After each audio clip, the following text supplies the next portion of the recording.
Dear students, আমি মোহাম্মদ আজমিরি হোসেন, প্রভাষক পরিসংখ্যান বিভাগ, রাজুগোত্তরা মডেল কলেজ।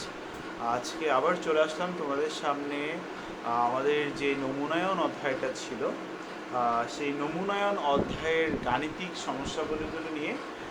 তো আমি চেষ্টা করব আজকে নমুনায়ন অধ্যায়ের একটি বা দুটি, যতটুকু সম্ভব হয়, যে গাণিতিক সমস্যাবলীগুলো নিয়ে আলোচনা করতে। তো আশা করি তোমাদের বোঝাতে পারবো। তো সবাই অবশ্যই বইটা নিয়ে বসবে এবং বইটা সামনে রেখে আমার ক্লাসগুলো ফলো করবে, তাহলে ক্লাসটা বুঝতে অনেকটা সহজ হবে। তো তোমরা জানো যে আমরা নমুনায়ন অধ্যায় সব কিছুই বলেছি, সব কিছুই পড়িয়েছি, এবং নমুনায়ন অধ্যায়ের গাণিতিক সমস্যাবলীর সূত্রগুলো নিয়ে আমি আলোচনা করেছি, বা গাণিতিক সমস্যাবলী নিয়েও আমরা একবার আলোচনা করেছি। তো আমরা আজকে একটা ম্যাথ করে সরাসরি যাব, সরাসরি দেখব যে কী ধরনের ম্যাথ আসে এবং কী ধরনের ম্যাথ করলে আমরা বোর্ড পরীক্ষায় কমন পাবো। এই জিনিসটা হচ্ছে আমাদের সবচেয়ে ইম্পর্টেন্ট, যে বোর্ড পরীক্ষায় আমরা কী করলে কমন পাবো, এটা আমরা একটু ভালো করে দেখি। দেখো, সচরাচর একটা কোয়েশ্চেন প্রায়ই তোমাদের এসে থাকে, ম্যাক্সিমাম কমন কোয়েশ্চেন, মানে এটা নমুনায়ন থেকে সবসময় ম্যাক্সিমাম টাইমেই প্রত্যেকবারই বোর্ডে থাকে। সেটা হচ্ছে যে একটা নমুনার আকার দেওয়া থাকে, সে তোমরা জানো যে পুনঃস্থাপন সহ এবং পুনঃস্থাপন ছাড়া নমুনায়ন আমরা পড়েছি এই পদ্ধতিতে, এবং সেখান থেকে বলা হয় যে নমুনাগড় সমগ্র গড়ের নিঝুঁকি নিরূপক। ঠিক আছে, তার মানে E of expectation of small Y bar equal to capital Y bar, এই জিনিসটা আমাদের প্রমাণ করতে আসে। এটা প্রমাণের জন্য মানে প্রয়োগে উচ্চতর দক্ষতা, এই কোয়েশ্চেনটা ম্যাক্সিমাম টাইমে আসে। আর গতে দেখা যায়, তার মানে প্রয়োগে দেখা যায় যে সমগ্রকের ভেদাঙ্ক, সমগ্রকের গড়ের ভেদাঙ্ক, সমগ্রকের গড়, সমগ্রকের ভেদাঙ্ক ইত্যাদি বিভিন্ন টাইপ কোয়েশ্চেন তোমাদের আসে। তো আমি তোমাদের ফার্স্ট বইয়ের যে ম্যাথটা আছে উদাহরণ 1, এই উদাহরণ 1টা নিয়ে আমি তোমাদের আলোচনা আজকে যাচ্ছি। আমি বোর্ডে টোটাল কোয়েশ্চেনটা আমি লিখি নাই, আমি জাস্ট কিছু ইঙ্গিত ওয়ার্ড লিখে রেখেছি। সেটা আমি তোমাদেরকে যে কোয়েশ্চেনটা আছে সেটা আমি টোটালটা তোমাদেরকে আমি বলে শোনাচ্ছি।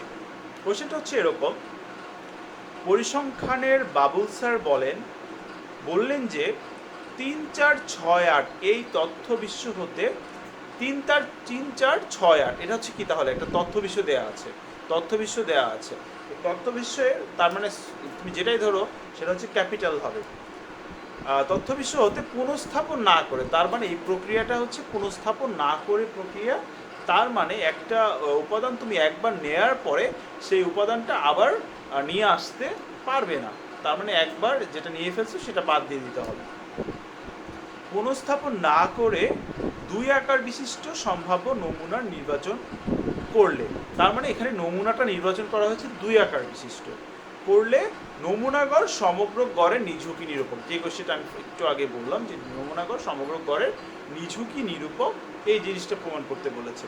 তো কতে যে কোশ্চেনটা এখানে আছে বলা হয়েছে সেটা হচ্ছে পুনঃস্থাপন না করে সরল দৈর্ঘ্য নমুনায়নে নমুনা গড়ের ভেদাঙ্ক নির্ণয় করতে বলা হয়েছে, এবং খতে বলা হয়েছে বাবুল স্যারের মন্তব্যের আলোকে তোমার মতামত ব্যক্ত করো।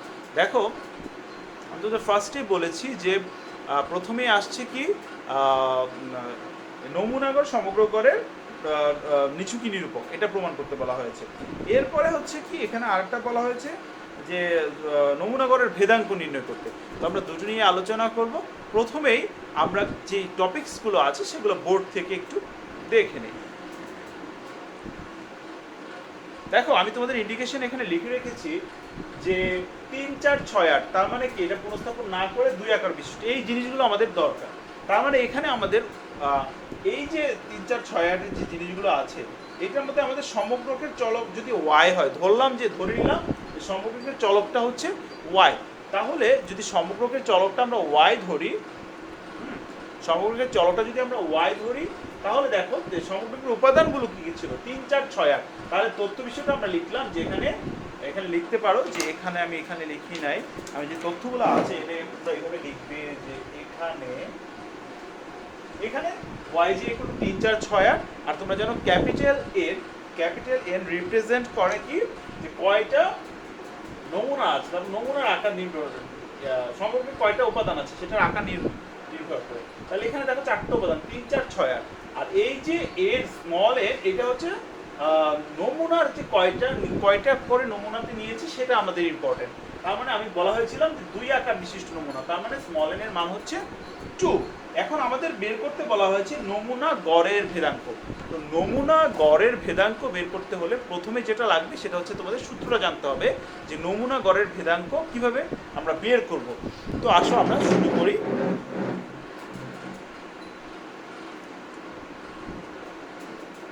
ওকে, প্রথমে চলে আসি যে এই উপাদানগুলো যখন আমাদের কাছে আছে যে আমাদের জানতে হবে যে নমুনা গড়ের ভেদাঙ্কটা কি।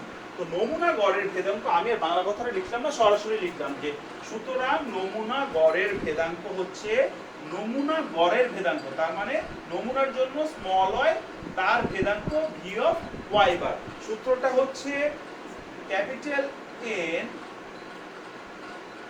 Minus small n divided by capital N minus হচ্ছে 1 into sigma square by n। এই সূত্রটা আমাদেরকে আগে জানতে হবে। সূত্রটা কি আমরা দেখো তোমরা, capital N minus n divided by capital N minus 1 into sigma square by n। দেখো এই সবগুলো উপাদানের মান আমাদেরকে এখান থেকে বের করতে হবে। তো দেখো এই ক্যাপিটাল এন আমাদের কাছে আছে, স্মল এন আমাদের কাছে আছে, জাস্ট আমাদের নাই হচ্ছে সিগমা স্কয়ার। তার মানে এই সিগমা স্কয়ারটাকে আমাদের আগে বের করে নিতে হবে। তো দেখো সিগমা স্কয়ার বের করার জন্য সূত্র রয়েছে এবং তোমরা আমি একটা ক্লাসে তোমাদের সূত্রগুলো আলোচনা করেছি এবং তোমাদের ফরম্যাটে সূত্রগুলো দেয়া আছে। সিগমা স্কয়ারটা কি? এই সিগমা স্কয়ারটা হচ্ছে সমগ্রকের ভেদাঙ্ক। তো আমরা চলে আসি সমগ্রকের ভেদাঙ্ক। সুতরাং সমগ্রকের ভেদাঙ্ক আমি বাংলা কথাটা লিখলাম না, আচ্ছা লিখে দেই তাতে সমগ্রকের ভেদাঙ্ক। আমরা জানি সমগ্রকের ভেদাঙ্কটা হচ্ছে সিগমা স্কয়ার। তাহলে সমগ্রকের ভেদাঙ্কটা আমরা বের করব কিভাবে? সূত্রটা হচ্ছে সিগমা স্কয়ার ইকুয়াল টু, সূত্রটা হচ্ছে যেহেতু আমরা y ধরেছি summation of yj square divided by হচ্ছে capital N minus summation of yj by capital N whole square. এখন যদি দেখো এখানে summation of yj square, summation of yj square মানে কি? এই যে 3 square plus 4 square plus 6 square plus 8 square divided by capital N। Capital N কয়টা আছে? ক্যাপিটাল N মান আছে 4। তাহলে আমরা এখানে লিখব 3 স্কয়ার 4 স্কয়ার, তারপর আছে কত 6 square plus 8 square divided by হচ্ছে 4, n এর মান যেহেতু 4, মাইনাস আর এইটা সামেশন অফ yj মানেটা কি? সামেশন অফ yj মানে হচ্ছে টোটালটার যোগ, তার মানে 3 plus 4 plus 6 plus 8 divided by 4 whole square. এই মানটা যখন আমরা ক্যালকুলেশন করব তখন ভ্যালুটা চলে আসছে হচ্ছে 3.69। ক্যালকুলেশন তোমরা অবশ্যই পারবে, ক্যালকুলেশন করার পর ভ্যালুটা চলে আসবে 3.69। এখন আমরা সবগুলো মান যেহেতু পেয়ে গিয়েছি, তো আমাদের এখানে সবকিছুই আছে। তো সবকিছু থাকার পরে আমাদের এখন যেটা বের করতে হবে যে এই সবগুলো মান আমাদের এই সূত্রের মধ্যে বসায় দিতে হবে। তো আমরা এখান থেকে 3.69 মানটা পেলাম, মনে রেখো 3.69। তো এই মানগুলো আমরা এটাতে বসিয়ে দিব।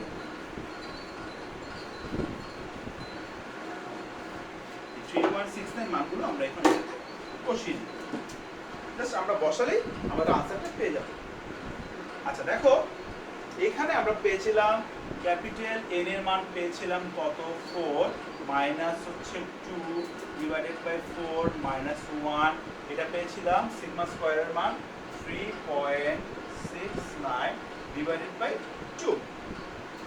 ডিয়ার স্টুডেন্ট, তোমরা ভালো করে খেয়াল করলে এই ব্যাপারটা বুঝতে পারবে আশা করি। এই মানগুলো আমরা যখন আমরা বসিয়ে দিব, বসিয়ে দেওয়ার পরে আমরা মানটা যেটা পাবো সেটা হচ্ছে 1.23।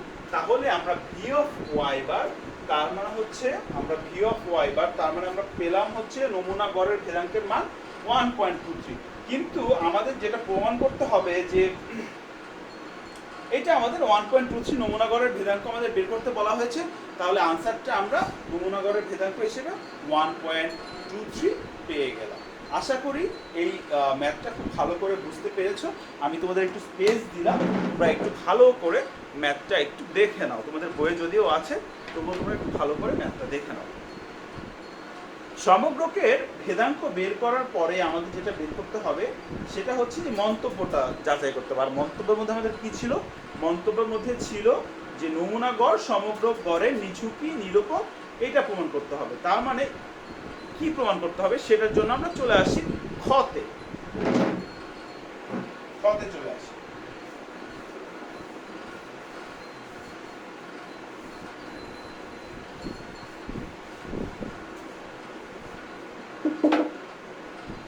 এখন যদি আমরা খতে চলে আসি, দেখো খতে আমাদের কি বলা হয়েছিল। আমাদের খতে বলা হয়েছে expectation of small Y bar equal to capital Y bar, এই জিনিসটা প্রমাণ করতে। তার মানে হচ্ছে কি, নমুনা গড় সমগ্র গড়ের নিঝুঁকি নিরূপক, এই জিনিসটা প্রমাণ করতে বলা হয়েছে। তার মানে আমাদের এটার মানও বের করতে হবে এবং এটার মানও বের করতে হবে। তো প্রথমে যেহেতু ক্যাপিটাল ওয়াই বার সহজ, তো আমরা ক্যাপিটাল ওয়াই বারটার মান আমরা বের করে ফেলি। তো এখানে ক্যাপিটাল ওয়াই বার মানে কি, সমগ্রকের গড় বের করব। সমগ্র ছিল 3 + 4 + 6 + 8 ডিভাইডেড বাই হচ্ছে 4 দ্বারা ভাগ করব। এটা যোগ করে আমরা যদি ক্যালকুলেশন করি দেখা যাবে 5.25 চলে আসছে। এখন আমাদের বের করতে হবে যেটা, সেটা হচ্ছে স্মল ওয়াই বার বের করতে হবে। স্মল ওয়াই বার বের করতে হবে, তার মানে এক্সপেকটেশন অফ ওয়াই বারটা, স্মল ওয়াই বারটা আমাদের বের করতে হবে। এখন এইটা করার জন্য আমাদের পুনঃস্থাপন না করে, যেহেতু আমাদেরকে বলা হয়েছিল, যে পুনঃস্থাপন না করে নমুনায়ন, সো পুনঃস্থাপন না করে নমুনায়নে নমুনা বিন্দু নির্ণয় করার একটা পদ্ধতি আছে, সেটা হচ্ছে কি এনসিএন। তো আমরা এখন সেই পদ্ধতি চলে যাব। আমরা জানি এখানে লিখতে হবে যে পুনঃস্থাপন না করে নমুনায়নে দুই আকার বিশিষ্ট নমুনা নির্বাচন করার জন্য মোট নমুনা বিন্দুর সংখ্যা হচ্ছে, আমি শর্টকাটে লিখলাম মোট নমুনা বিন্দুর সংখ্যা। আচ্ছা, নমুনা বিন্দুর সংখ্যাটা লিখি, মোট নমুনা বিন্দুর সংখ্যা। মোট নমুনা বিন্দুর সংখ্যাটা হবে NCN। আচ্ছা, এখানে তোমরা জানো যে ক্যাপিটাল N মান ছিল 4, C2 4C2 ক্যালকুলেশন করলে মান আসবে 6টা।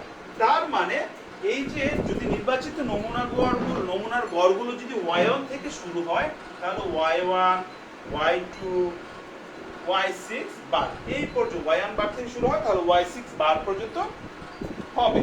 তাহলে প্রতিটি নমুনা নির্বাচিত হওয়ার সম্ভাবনা হচ্ছে 1/NC1। সুতরাং নমুনা নির্বাচিত হওয়ার সম্ভাবনা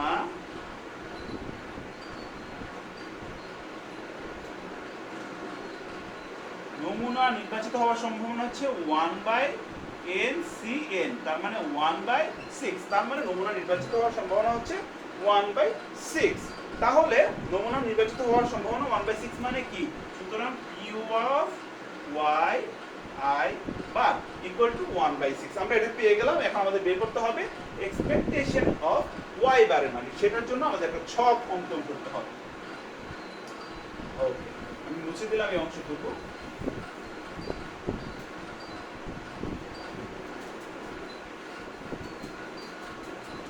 আচ্ছা, ছকটার মধ্যে আমি টোটাল কিছু লিখবো না। প্রথমে যে ছকটা 3টা পার্ট থাকবে, প্রথমে থাকবে হচ্ছে নমুনার নাম্বার, নমুনা আমরা লং লিখলাম। নমুনা লং লেখার পরে আমাদের যেটা থাকবে সেটা হচ্ছে নির্বাচিত নমুনা। কি কি নির্বাচিত নমুনা নিলাম? নির্বাচিত নমুনা। তারপরে চলে আসবে নমুনার গড়, তার মানে ওয়াই যে বার। এই তিনটা জিনিস লাগবে। তাহলে নমুনা নাম্বার আমরা কয়টা নমুনা পেয়েছিলাম? 6টা। তাহলে 1 2 3 4 5 6, এই 6টা আমরা দেখব। আচ্ছা, প্রথম নমুনা দেখো, আমাদের স্যাম্পল আমাদের এটা কি ছিল 3 4 6 8। তো আমরা এটাকে এভাবে সাজিয়ে নিব নিজেদের মতো। দেখো 3 4, প্রথমটা 3 শেষ করলাম, তারপর দেখো 3 6, তারপর দেখো 3 8 হয়, যেহেতু পুনঃস্থাপন না করে নমুনায়। তারপর দেখো 4 দিয়ে শুরু করলাম, 4 6, 4 8 হয়। তারপর দেখো তুমি যদি 6 8 দাও, দেখো অলরেডি চলে আসবে। এখন দেখো 4 এর পরে আছে 6 8, আর কোনো কিছু পসিবল হয় না। তার মানে এই জিনিসগুলো আমরা পেয়ে গেলাম। এখন নমুনার গড় বের করবো। তোমরা জানো যে নমুনার গড় কিভাবে বের করতে হয়। এই দুইটা যোগ করবো, 4 আর 3 7, যোগ করে 2 দ্বারা ভাগ করবো। তার মানে 3.5, 4.5, 5.5, এটা আসবে 5.0, এটা 6.0, এটা 7.0। এই জিনিসগুলো বের করার পরে আমাদের যে নমুনা গড়ের নিছক নিরূপকের মান, তার মানে expectation of E of Y বারের মান বের করতে হয়। সেই সূত্রের মধ্যে আমরা এই জিনিসগুলো ফেলে দিব। চলে আসি আমরা সূত্রে।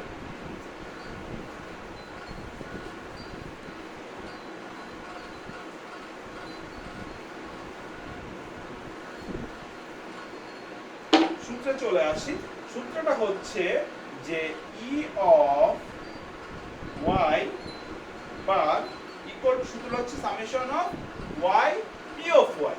তার মানে summation of Y P of Y I bar. এই হচ্ছে আমাদের সূত্রটা। সূত্রটা summation of Y I bar. তার মানে এখন সামেশন অফ ওয়াই বার এটা হচ্ছে আমরা পাবো কোথায়? ওই যে চার্টের মধ্যে সামেশন অফ ওয়াই বের করেছেন সেগুলোর যোগফল। তাহলে সেটা যোগ হয়েছিল 31.5। তোমাদের বই থেকে দেখলে তোমরা বুঝতে পারবে। 31.5 ইনটু হচ্ছে পি অফ ওয়াই বার, যেটা আমরা পেয়েছিলাম 1/6। এখন যদি আমরা এটা বাই ক্যালকুলেটিং, আমরা মানটা পেয়ে যাচ্ছি 5. তার মানে expectation of Y bar equal 5.25।